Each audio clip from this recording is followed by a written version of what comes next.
हाल ही में उत्तर प्रदेश के मुख्यमंत्री योगी आदित्यनाथ ने मथुरा में एक भाषण दिया जिस पर काफी विवाद हो रहा है। इस संवाद में कोलकाता विश्वविद्यालय के अवकाश प्राप्त प्रोफेसर जगदीश्वर चतुर्वेदी योगी आदित्यनाथ के भाषण की आलोचना कर रहे हैं, जो हिंदू धार्मिक मान्यताओं को बढ़ावा देता है और धर्मनिरपेक्षता की आलोचना करता है। साथ ही प्रधानमंत्री नरेंद्र मोदी के नेतृत्व वाली भारतीय जनता पार्टी सरकार के व्यापक राजनीतिक एजेंडे की भी प्रोफेसर जगदीश्वर चतुर्वेदी आलोचना करते हैं। प्रोफेसर चतुर्वेदी का आरोप है कि भारतीय जनता पार्टी सरकार आर्थिक मुद्दों और बेरोजगारी और गरीबी जैसी सामाजिक समस्याओं से ध्यान हटाने के लिए धर्म का इस्तेमाल कर रही है। प्रोफेसर जगदीश्वर चतुर्वेदी बीजेपी द्वारा नफरत फैलाने वाले भाषण के इस्तेमाल और भारतीय संविधान को कमजोर करने के उसके प्रयासों की भी आलोचना करते हैं। मथुरा में योगी के भाषण की मुख्य आलोचना की वजह यह है कि यह एक खतरनाक विचारधारा को बढ़ावा देता है जो तर्क और विज्ञान के बजाय आस्था और अंधविश्वास पर निर्भर है। प्रोफेसर जगदीश्वर चतुर्वेदी का तर्क है कि योगी का भाषण लोगों को उनकी धार्मिक मान्यताओं का हवाला देकर बेरोजगारी और गरीबी जैसे वास्तविक मुद्दों से विचलित करने का एक प्रयास है। प्रोफेसर जगदीश्वर चतुर्वेदी योगी के नफरत भरे भाषण के इस्तेमाल और हिंदू राष्ट्र बनाने के उनके प्रयासों की भी आलोचना करते हैं, जिसे प्रोफेसर जगदीश्वर चतुर्वेदी भारत के धर्मनिरपेक्ष लोकतंत्र के लिए खतरा मानते हैं। प्रोफेसर जगदीश्वर चतुर्वेदी का मानना है कि हिंदू धर्म का इस्तेमाल लोगों को बेरोजगारी और गरीबी जैसे वास्तविक मुद्दों से भटकाने के लिए किया जा रहा है। उनका तर्क है कि आधुनिक भारत का विकास धर्म पर आधारित नहीं है, बल्कि औद्योगिकरण, तकनीक और शिक्षा पर आधारित है। प्रोफेसर जगदीश्वर चतुर्वेदी इस विचार की आलोचना करते हैं कि भारत की प्रगति ईश्वरीय हस्तक्षेप के कारण है। इसे मिथक और जवाबदेही से बचने का वो एक तरीका कहते हैं। वे यह भी चिंता व्यक्त करते हैं कि हिंदू धर्म पर जोर देने से नफरत भरे भाषण और असहिष्णुता में खतरनाक वृद्धि हो रही है। प्रोफेसर जगदीश्वर चतुर्वेदी को चिंता है कि भाजपा का नया स्टार्टअप धर्म के माध्यम से लोगों का शोषण करने का एक तरीका है। उनका मानना है कि भाजपा धर्म का इस्तेमाल लोगों को बेरोजगारी और गरीबी जैसे वास्तविक मुद्दों से भटकाने और नफरत और असहिष्णुता की खतरनाक विचारधारा को बढ़ावा देने के लिए कर रहे हैं। उनकी यह भी चिंता है कि भाजपा ऐतिहासिक स्थलों के विनाश और असहमति के दमन को सही ठहराने के लिए धर्म का इस्तेमाल कर रही है। तो क्या सरकार बेरोजगारी और गरीबी जैसे असली मुद्दों से ध्यान हटाने के लिए धर्म का इस्तेमाल कर रही है? वीडियो को लाइक और शेयर करें, अपनी राय हमें बताएं, चैनल को सब्सक्राइब करें और लेटेस्ट खबरों से जुड़े रहें।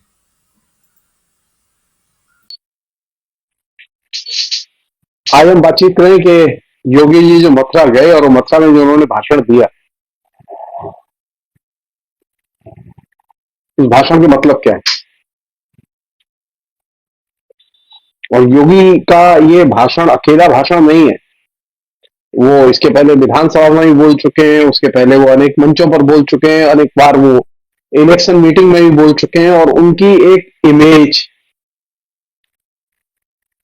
और उनके जरिए एक व्याख्या, वैसे वो व्याख्या आरएसएस के अधिकांश बड़े नेता बोलते रहते हैं, वो उसी का ही अनुपालन कर रहे हैं।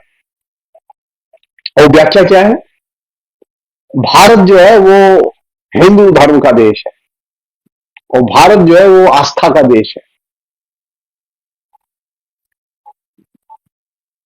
और भारत में जो कुछ हो रहा है वो एक तरह से भगवान की कृपा पर निर्भर है। वो जो हिंदी में कहावत है ना, होइए वही जो राम रच राखा, यानी अब भारत जो है वो इंडस्ट्रियलाइजेशन पर निर्भर नहीं है, पूंजीपतियों पर निर्भर नहीं है।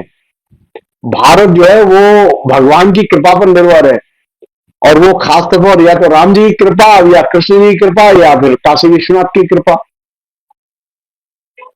और ये जो शंकर, राम, कृष्ण, इनकी कृपाओं पर जो निर्भर भारत है, वो कैसा भारत होगा?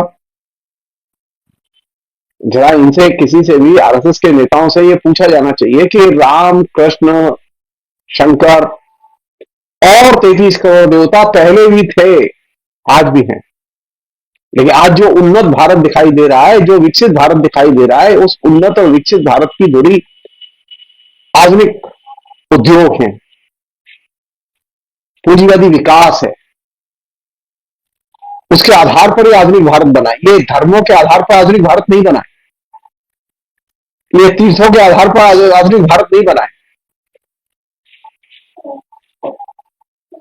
और ये आधुनिक भारत को बनाने में किसी सुपरमैन की कोई भूमिका नहीं रही है।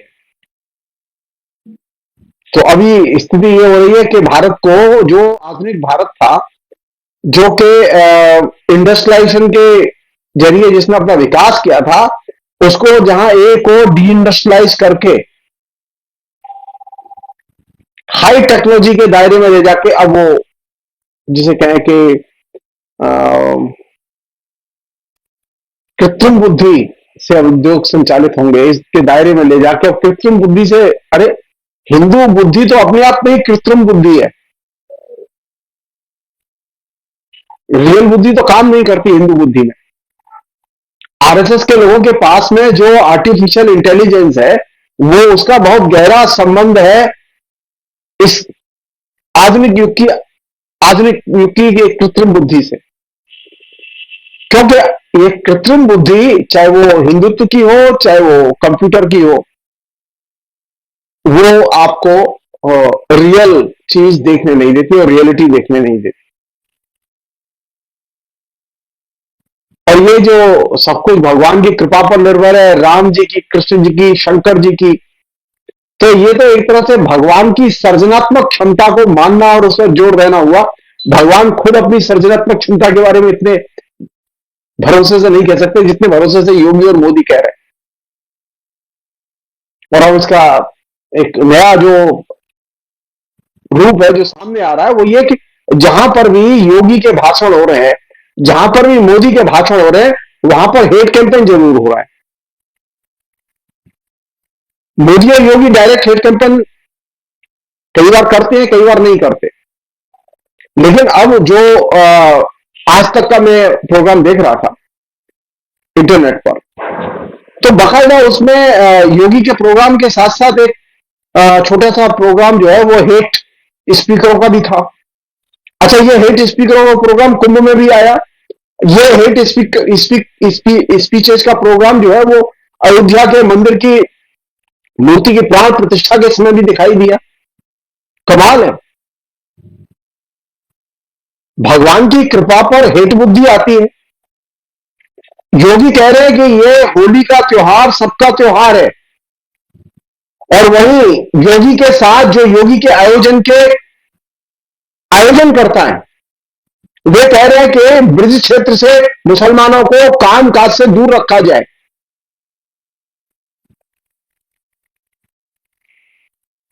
कभी यह हुआ है कि आपने किसी भी जगह ये कैंपेन करके आपको सफलता मिली है?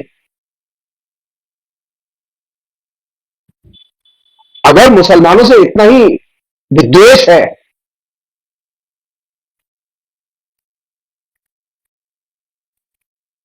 तो इन लोगों को अलग से हिंदू राष्ट्र की मांग करनी चाहिए। ये भारत सेकुलर देश है, इसमें सभी लोगों के लिए समान अधिकार हैं। कोई भी व्यक्ति किसी भी जाति और धर्म का मानने वाला हो, वो व्यापार कर सकता है, वो रोजगार कर सकता है, वो अपने लिए जो है वो मीटिंग कर सकता है, आयोजन कर सकता है, वो कहीं भी आ जा सकता है। उसे बाधित नहीं करता हमारा संविधान। लेकिन यहां तो खुल्लम खुल्ला संविधान की इस भावना का उल्लंघन करते हुए, जो कि बुनियादी अधिकार है नागरिकों का, हमारे देश का संविधान जो है नागरिकों में हिंदू, मुस्लिम, सिख, ईसाई के भेद नहीं करता। तो हिंदुत्ववादी संगठनों को अगर मुसलमानों से इतनी ही शिकायत है, तो उन्हें अपने लिए अलग से हिंदू राष्ट्र निर्माण की मांग करनी चाहिए और उस राष्ट्र में हिंदुओं को ले जाना चाहिए। भारत में इस तरह के राष्ट्र की कोई जगह नहीं है। भारत में हिंदू राष्ट्र जैसी कोई चीज पहले भी नहीं थी, आज भी नहीं है। जिन्हें अपने लिए पाकिस्तान ले गए थे अलग, हिंदू ले गए अपने लिए हिंदुस्तान को अलग। वो अगर कहीं जा सके तो हिंदू चले जाएं। जो लोग नहीं जाना चाहते वो नहीं जाएंगे, और जो लोग उनके साथ हैं, जो ये कहते हैं कि सही कह रहे हैं, उन लोगों को उस हिंदू राष्ट्र में चला जाना चाहिए। मैं एक बहुत ही छोटी सी बात है लेकिन बहुत जरूरी बात कह रहा हूं कि वे तमाम लोग जो हिंदुस्तान को लूट के भागे थे, वे तमाम इंडस्ट्रियलिस्ट जो विदेश चले गए, वो हिंदू राष्ट्र के लिए ही पैसा देते थे। उन्होंने मार्गदर्शन दिया है कि जो हिंदू राष्ट्र के पक्षधर है वो हिंदुस्तान छोड़ के बाहर चले जाए। वो कहीं टापू वापू पर नागरिकता मिल सकती है उनको, ललित मोदी की तरह, वो चले जाएं, वहां जाके ये भगवान की कृपा पर सब निर्भर है, ये प्रचार करें। हिंदुस्तान में रहना है तो हिंदुस्तान के संविधान के अनुसार कृष्ण को भी काम करना पड़ेगा, राम को भी काम करना पड़ेगा, कुंभ को भी काम करना पड़ेगा, नरेंद्र मोदी को भी काम करना पड़ेगा और योगी को भी काम करना पड़ेगा।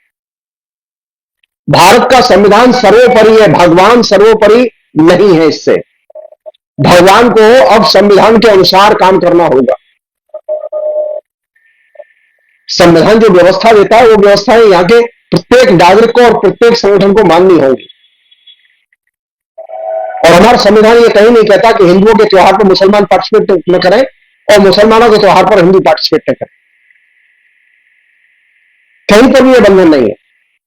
मुसलमानों के त्योहार होते हैं तो मुसलमानों के घर की औरतें हिंदुओं की दुकानों से जम के खरीदारी करती हैं। हिंदुओं के त्योहार होते हैं तो हिंदू निकल के मुसलमानों की दुकान से जमकर खरीदारी करते हैं। ये एक नया फिनोमिना शुरू हुआ कि नहीं, होली पर मुसलमान ये चीज न बेचें। ब्रिज की संस्कृति का ये हिस्सा नहीं रहा है। ब्रिज में रसखान भी है, रहीम भी है, सूरदास भी, मीरा भी है, लेकिन इन सबके यहां, किसी के यहां कृष्ण को लेके, ब्रिज को लेके, होली को लेके ये सड़ी हुई बुद्धि नहीं है कि मुसलमान नहीं रहेंगे, मुसलमान ये काम नहीं करेंगे, मुसलमान ब्रिज क्षेत्र में नहीं आएंगे। ये जो हेट कैंपेन है, ये हेट कैंपेन हिंदुस्तान के संविधान के एकदम विपरीत है। और योगी को और मोदी को इस तरह के हेट कैंपेनों से अपने को अलग करना चाहिए, उन्हें रोकना चाहिए। एक अन्य चीज जो मीडिया जिस तरह से प्रोजेक्शन करता रहा है और अभी कर रहा है वो ये कि योगी तो सुपरमैन है और मोदी सुपरमैन है, और ये सुपरमैन तो कुछ भी कर सकते हैं। योगी और मोदी सुपरमैन नहीं है। ये सुपरमैन तब तक ही है जब तक कि जनता अपनी मांगों के लिए आंदोलन नहीं कर रही है, और ये सुपरमैन तब तक ही है जब तक कि ये सत्ता की कुर्सी और बैठ के सत्ता के संसाधनों का दुरुपयोग कर रहे हैं। अगर ये सुपरमैन है और इतने ही दूध के धुले हैं तो जरा एक भी अपने एक्शन की जांच करा के देख लें निष्पक्ष। वो जो कुंभ की कह रहे हैं ना, कुंभ जो है वो मृत्युंजय कुंभ था, मृत्यु का कुंभ नहीं था। तो अगर वो मृत्युंजय कुंभ था तो उसकी निष्पक्ष किसी हाईकोर्ट या सुप्रीम कोर्ट के जज से जांच क्यों नहीं कराई उन्होंने? क्यों नहीं ऑर्डर दिया उन्होंने? क्यों वहां पर जो भगदड़ मची और लोग मारे गए, विभिन्न हॉस्पिटल्स में लोग थे, उसके डाटा छुपाए गए, क्यों नहीं उसकी जानकारी दी गई अभी तक? क्यों सारी सूचनाएं सप्रेस की गई? कहीं घटना होती है, कहीं कोई चीज घटती है तो उसकी जांच के लिए उस स्थान को सुरक्षित रखा जाता है जिससे कि जांच अच्छे से हो सके, लेकिन ये तो नहीं किया गया। ये बात मैं इसलिए कह रहा हूं कि ये जो सुपरमैन का जो लेवल है और ये दूध के धुले हैं इसका जो लेवल है ये एकदम गलत है। एक अन्य चीज, ये जो काशी, अयोध्या, मथुरा, इसके नाम पर वो सिर्फ हिंदू मुस्लिम विद्वेष की बात नहीं है, बल्कि अंधविश्वासों का एक तरह से प्रोजेक्शन भी है और अविवेकवाद की एक तरह से आंधी मीडिया के जरिए पैदा की जा रही है।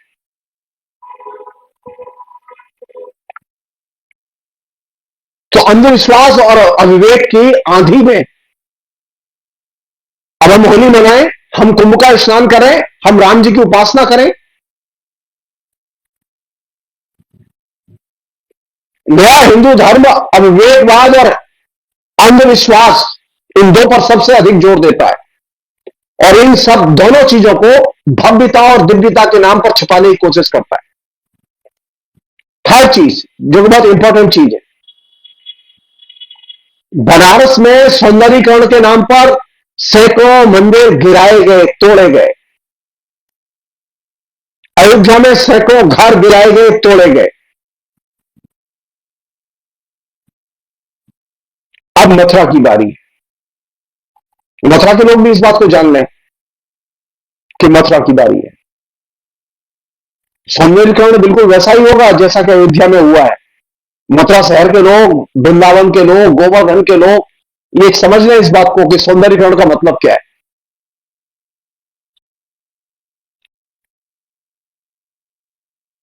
योगी जिस तरह से कृष्ण को लेके, अयोध्या को लेके और काशी को लेके बोल रहे थे, उससे एक चीज लग रही थी कि वे लोगों के बीच में आस्था का जादू चलाना चाहते हैं, और जो अपनी अविवेकवादी जो हरकतें हैं, जो प्रशासनिक अकुशलताएं हैं, और जो मानवाधिकारों पर जो खुलेआम उल्लंघन हो रहा है उनके शासन में, इनको छिपाना चाहते हैं। इस तरह की जो उनके कवरेज आते हैं, वो कवरेज इंटेलेक्चुअल्स के लिए भी चुनौती है। लेकिन हमारे इंटेलेक्चुअल्स की तो बड़ी मुसीबत यह है कि उनमें से ज्यादातर इंटेलेक्चुअल्स टाइम टू टाइम बोलते हैं, कभी ऑकेजन पे साल 6 महीने में बोलते हैं। फासिज्म से लड़ाई कभी भी ऑकेजनल स्पीचेस से नहीं लड़ी जा सकती। अभी जो नव्य फांसीवादी जो मुहिम चल रही है विभिन्न राज्यों में, और उस मुहिम के तहत संविधान में जो पूरे राष्ट्रीय स्तर पर जो अधिकार है जनता के, वो सिस्टमेटिकली टुकड़ा टुकड़ा करके हर राज्य में कटेल किए जा रहे हैं। आप उससे नहीं लड़ सकते।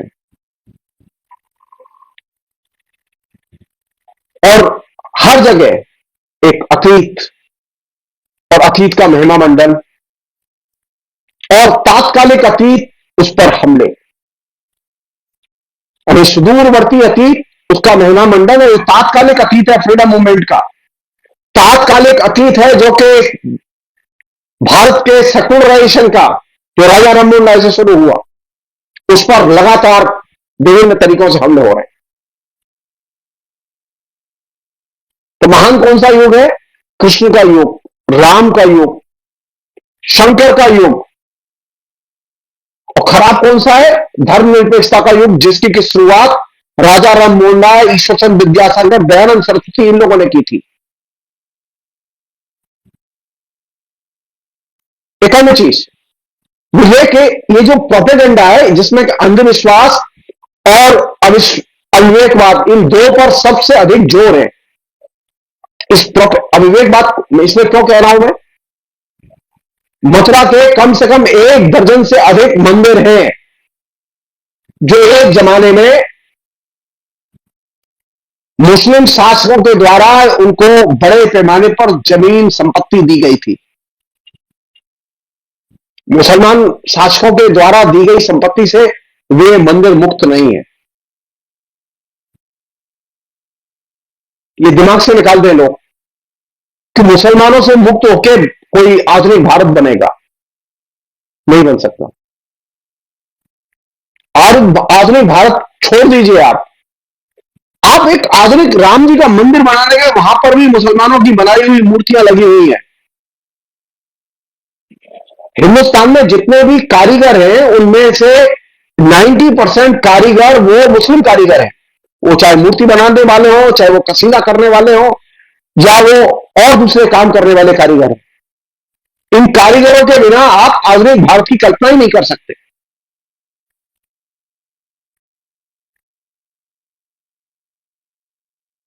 उन्नीस सौ 1947 में और 2025 में यह बड़ा अंतर है कि आज हिंदुस्तान में एक बड़ी संख्या में शिक्षित मध्यवर्गीय मुसलमान है,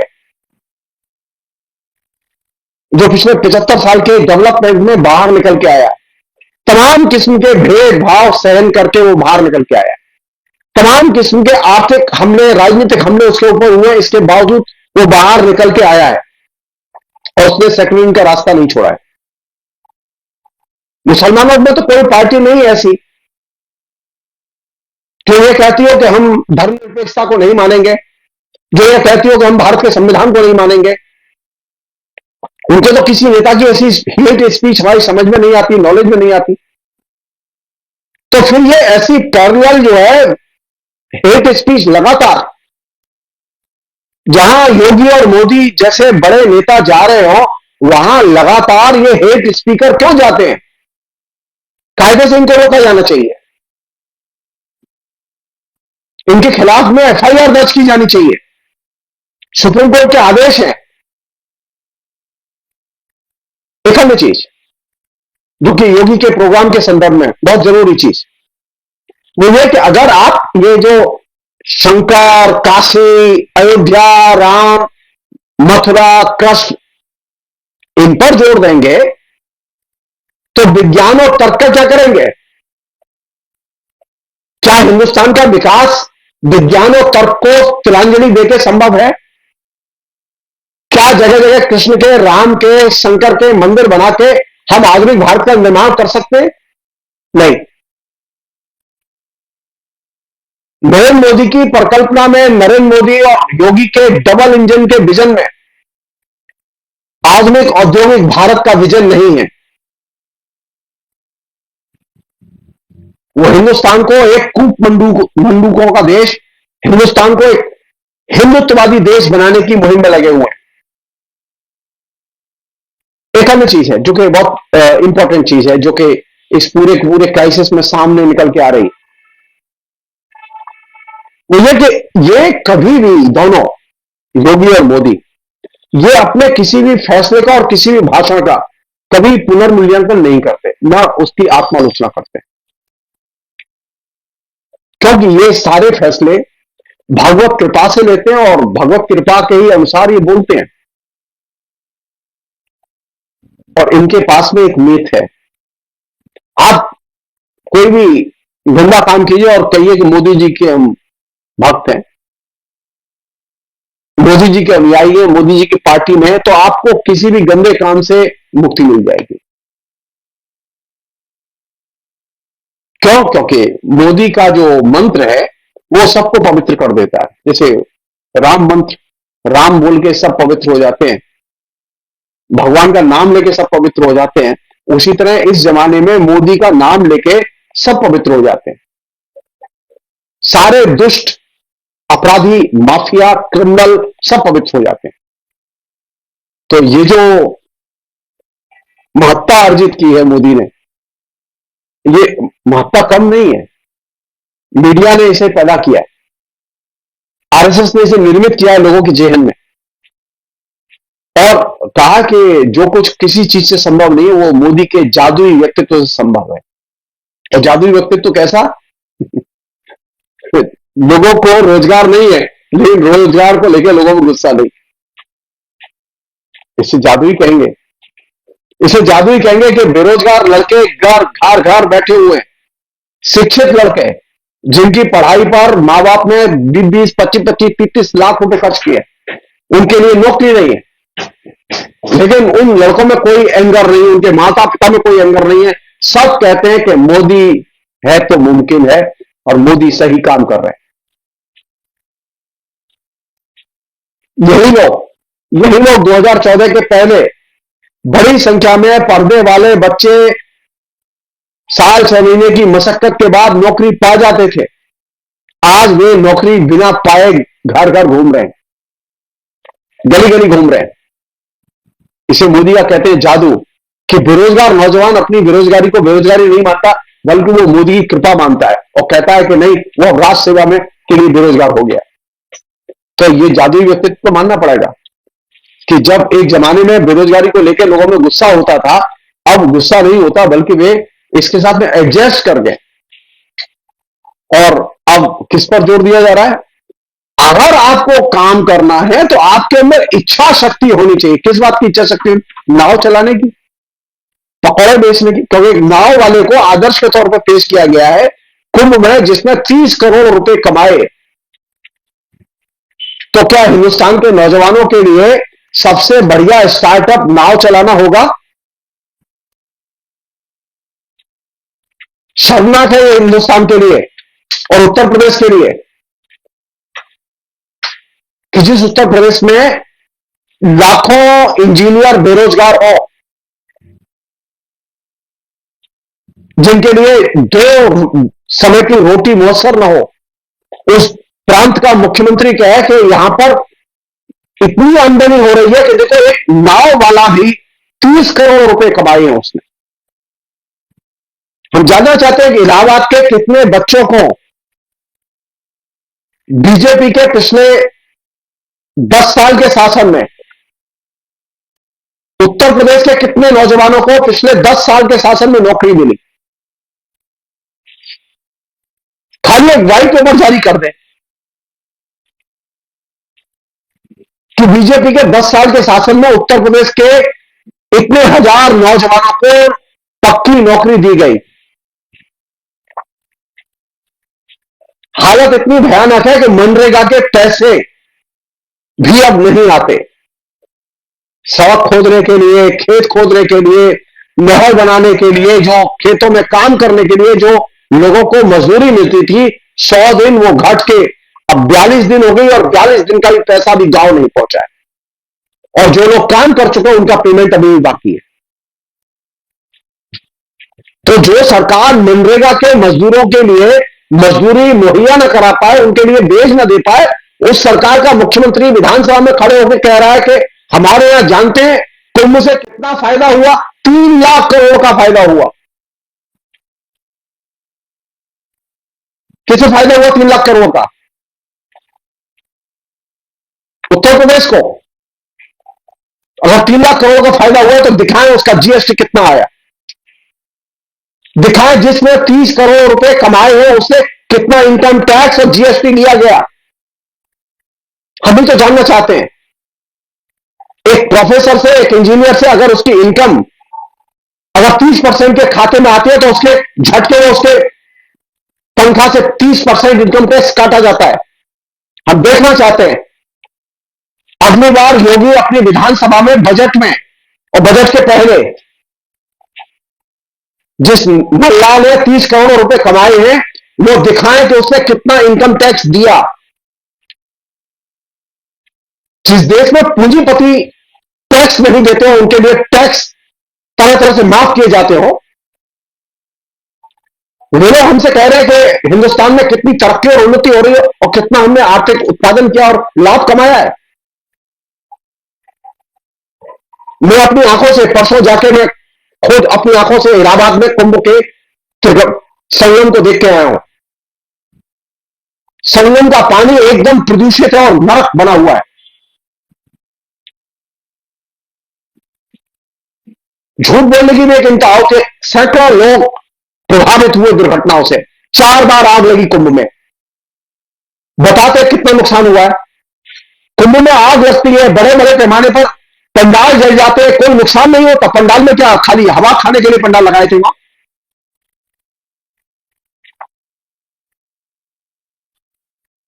तथ्यों को छुपाना, सत्य को छुपाना, यह नया स्टार्टअप है जो कि योगी ने शुरू किया है मीडिया में। नया स्टार्टअप यह नहीं है कि किसी ने नाव से धन कमाया। नया स्टार्टअप यह है कि जो लोग मर गए, जो लोग घायल हो गए, जो लोग गुम हो गए, उनका डाटा नहीं दिया गया। यह नया स्टार्टअप है। तथ्यों को छिपाना एक नए किस्म का स्टार्टअप है जो कि पूरे देश में अभी हमारे जेहन में उतार दिया गया। और किस बिना पर उतार दिया गया? इस बिना पर उतार दिया गया हम तो भगवान की कृपा से सब कुछ कर रहे हैं और जो कुछ हो रहा है ईश्वर की इच्छा से हो रहा है। मर रहे हैं तो लोग इच्छा से मर रहे हैं। पंडाल में आग लग रही है तो इच्छा से लग रही है। लोग अगर चल नहीं पा रहे हैं और पैदल 20 किलोमीटर चलना पड़ रहा है तो भगवान की कृपा से चलना पड़ रहा है। और बस चल रही है तो ये भी भगवान की कृपा से, ट्रेन चल रही है तो भगवान की कृपा से। अरे जब भगवान को ही सारी कृपा करनी है तो मुख्यमंत्री की कुर्सी छोड़ दो। मुख्यमंत्री की कुर्सी पर मनुष्य को बिठाया गया, भगवान को नहीं। शंकर उत्तर प्रदेश के मुख्यमंत्री नहीं है, राम और कृष्ण उत्तर प्रदेश के मुख्यमंत्री नहीं है। उत्तर प्रदेश का मुख्यमंत्री एक आदमी है, व्यक्ति है, मनुष्य है। उसको मनुष्य की तरह सच बोलना आना चाहिए।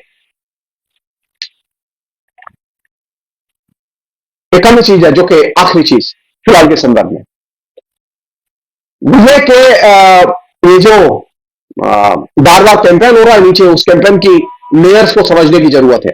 मीडिया के नरेंद्र मोदी क्यों कर पा रहे? क्योंकि उनके अंदर इच्छा शक्ति है। योगी क्यों कर पा रहे? उनके अंदर इच्छा शक्ति और आत्मबल है। अरे ये सुपरमैन, इच्छा शक्ति, आत्मबल, ये आस्था, भगवत कृपा, ये एक नए किस्म का जादुई मिथ मीडिया हमारे जहन में उतार रहा है। और इस सुपरमैन, आत्मबल, इच्छा शक्ति, इस तीन चीजों के सम्मिश्रण से जो चीज निकल रही है वह फेक मुख्यमंत्री, फेक कामकाज, फेक प्रोपेगेंडा। मुझे रियल मुख्यमंत्री चाहिए और रियल प्रधानमंत्री चाहिए। जब मैं कह रहा हूं फेक मुख्यमंत्री और फेक प्रधानमंत्री, तो इसका मतलब यह है कि मुझे ऐसा मुख्यमंत्री और प्रधानमंत्री चाहिए जो सच बोले, सच के अलावा कुछ ना बोले। योगी को सच से एकदम नफरत है। अरे इस बात को स्वीकार करने में क्या परेशानी थी कि वहां इतने लोग मर गए, इतने लोग घायल हुए, फला हॉस्पिटल की ये रिपोर्ट है, फला हॉस्पिटल की ये रिपोर्ट है। ये विधानसभा में स्पष्ट रूप से बोलने में क्या जीभ कटती है इससे?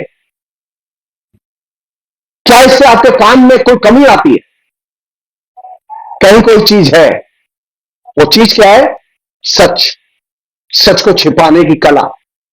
तो नया जो डबल इंजन का जो ईंधन है वो यह सच को छिपाओ, अधिक से अधिक सच को छिपाओ, लोगों को दूसरी चीजों में भ्रमित करो और खासतौर पर धर्म में उलझाओ। और जनता से कहो कि घर से निकलो तो मंदिर में आओ और मंदिर से निकलो तो घर में आओ। सड़क, मेमोरेंडम, आंदोलन, अपने जीवन की समस्या, इन पर विचार मत करो। तुम्हारे लिए अगर एक ही जगह है मुक्ति की, वह है मंदिर, वह है काशी, वह है अयोध्या, वही मोक्ष द्वार है, वह मथुरा। तुम्हारे लिए मोक्ष नौकरी नहीं है। तुम्हारे लिए मोक्ष जो है अच्छा विश्वविद्यालय और अच्छा कॉलेज और अच्छा पढ़ाई का वातावरण नहीं है। तुम्हें अगर कोई शिकायत है तो मुंह बंद करके रखो। ये नए नए आध्यात्मिक हिंदू भारत के निर्माण का यह पथ है। अगर इसी पथ पर पंडित नेहरू चले होते तो नरेंद्र मोदी, योगी और आरएसएस का पता नहीं चलता।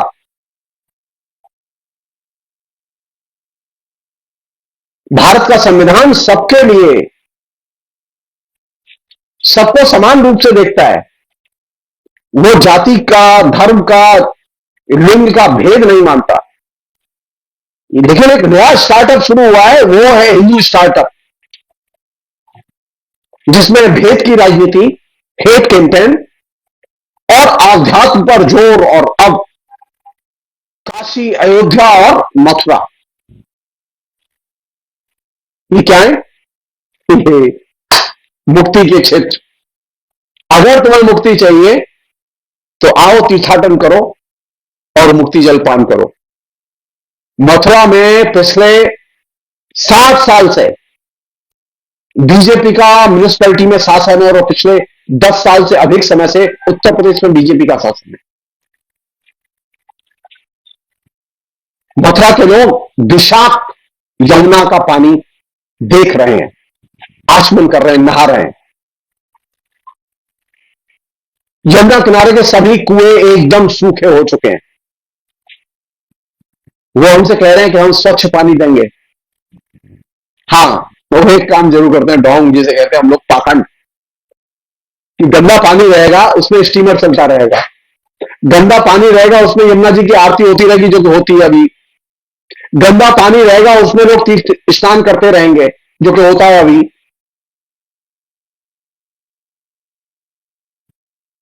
तो नया स्टार्टअप है जो धर्म के नाम पर शुरू किया गया है। उस स्टार्टअप का नाम है धर्म के नाम पर अधिक से अधिक दोहन करो।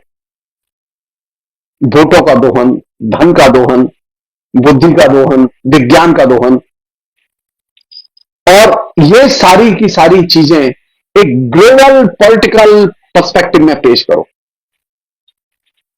और कहो कि देश की प्रगति अगर किसी से संभव है तो वो सिर्फ धर्म से संभव है, और वो भी हिंदू धर्म से संभव। और धर्म के खिलाफ में कोई प्रतिक्रिया देगा तो वो हम एक्सेप्ट नहीं करेंगे। इस धर्म की कोई आलोचना करेगा तो हम एक्सेप्ट नहीं करेंगे।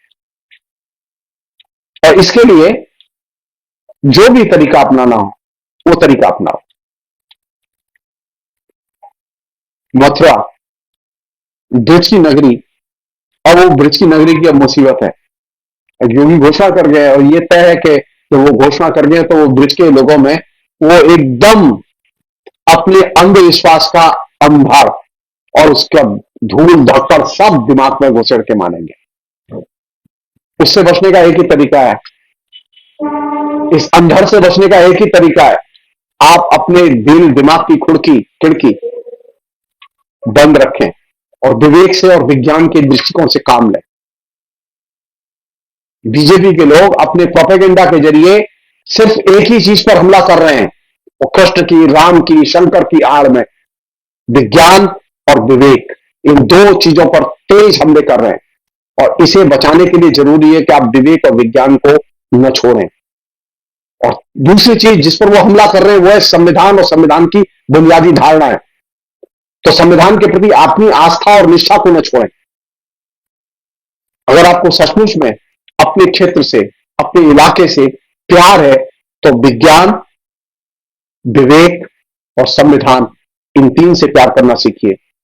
मोदी और योगी से दूर रहिए। फिलहाल इतना ही।